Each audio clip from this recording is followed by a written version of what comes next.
Ассалаумалейкум. Бүгін сіздерге өте қызықты пайдалы видеомен шығамын. Білесіздер, ұзақ уақыт бойы видео салмай еттім. Не саларымды білмедім, бірақ бүгінгі ақпарат сіздерге өте пайдалы, өте қызықты болады деген сенімдемін. Бүгінгі тақырыбымыз 5 уақыттың әр уақыт намазы қалай пайда болды, сол туралы айтамын.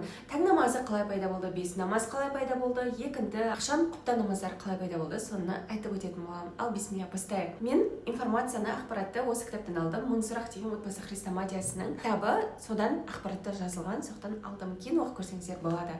Ал бисмилля, бастайық. Таң намазы қалай пайда болды? Таң намазы ол адам ата және де Хауа анадан пайда болған. Яғни олар жұмақтан қуылған кезде жер бетіне түседі, білесіздер, жер бетіне түскен кезде қараңғы болады, ал жұмақта олар тек жарықты көрген, қатты қорқады қараңғыдан. Бірнеше уақыт өткеннен кейін таң атқанын байқайды да, олар қатты қуанып 2 мәрте сәжде жасайды. Содан таң намазы қалған екен, күннің басталуының себепшісі ретінде. Екінші, бесін намазы қалай пайда болды? Бесін намазы ол Ибрахим пайғамбардан пайда болған. Ибрахим пайғамбарға, білесіздер, Аллах Тағала бұйрық береді, ұлын Исмайылды құрбандыққа шалуға. Және де ол сынақтан өткен кезде Аллах Тағала төбеден қошқар түсіреді ғой. Қошқар түсірген кезде Ибрахим пайғамбар қатты қуанады, өзінің ұлы аман қалғаны үшін де, бірақ бір жағынан Аллах Тағаланың сынағынан да өтті ғой. Сол кезде күн дәл төбеде тұрады екен. Ибрахим пайғамбар қуанып 4 мәрте сәжде жасайды. Содан бесін намазы қалған екен. Бізде екінті намазы қалай пайда болды? Юнус пайғамбардан пайда болған.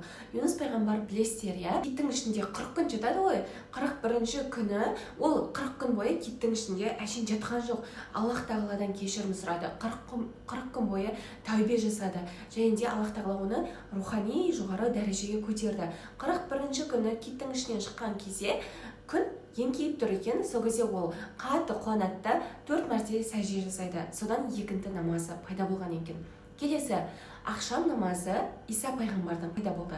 Иса пайғамбар, білесіздер, ағашқа ұрып, соққылап, оны қатты қинайды ғой, сен пайғамбар емессің дегенде, ол жендеттерден қашып жүреді, бір кезде күн батып бара жатқан. Сол уақытта жендеттерден құтылғандай болады, және де 4 мәрте сәжде жасайын дейді. Бірақ 3-ші мәрте сәжде жасағаннан кейін жендеттер оны қайтадан тауып алады, ұстап алады. Содан ақшам намазында 3 рәкат қалған екен. Келесі, құптан намазы ол Мұса пайғамбардан қалған. Өзінің әйелі толғатып жатады. Сол кезде жанында иті болады, бір қасқыр шабайын дейді, алыстан қасқыр келе жатады. Және ол қатты қорқып, әйтеуір алыстаған бір оттан асатаяқты көреді. Және ол асатаяқты ұстап алады, жүгіріп келіп әйтеуір қасқырды қуып жібереді. Сол кезде қараса әйелі аман есен босанған екен. Ол кезде құптан, яғни қараңғы болады да, ол қатты қуанып 4 рәкат сәжде жасайды. Содан құптан намазы қалған.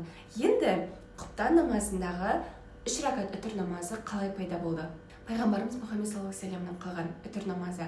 Ол миғражға көтеріледі. Сол кезде жаннаттың неше түрлі әдемі нығметтерін көреді. 4 рәкат намаз оқиын, сәжде жасайын деген ниетте болады. 2-ші рәкат бітіп, 3-ші рәкатқа тұрған кезде, қиямға тұрған кезде, жаннаттың әдемі нығметтерін қайтадан көрейінші, көзін ашқан кезде Абу Жахилдің отта жанып жатқанын көреді, шошып кетеді, қолын түсіріп, қайтадан қолын көтеріп, құнут дұғасын оқып, намазды аяқтайды. Содан құптан намазында 3 рәкат үтір намазы солай пайда болған. Енді намазда оңға сәлем беріп, солға сәлем беру адам атадан қалған екен. Адам ата алғаш жаратылған кезде, оған қараған кезде жанаттың әдемі нығметтерін көріп қуанады.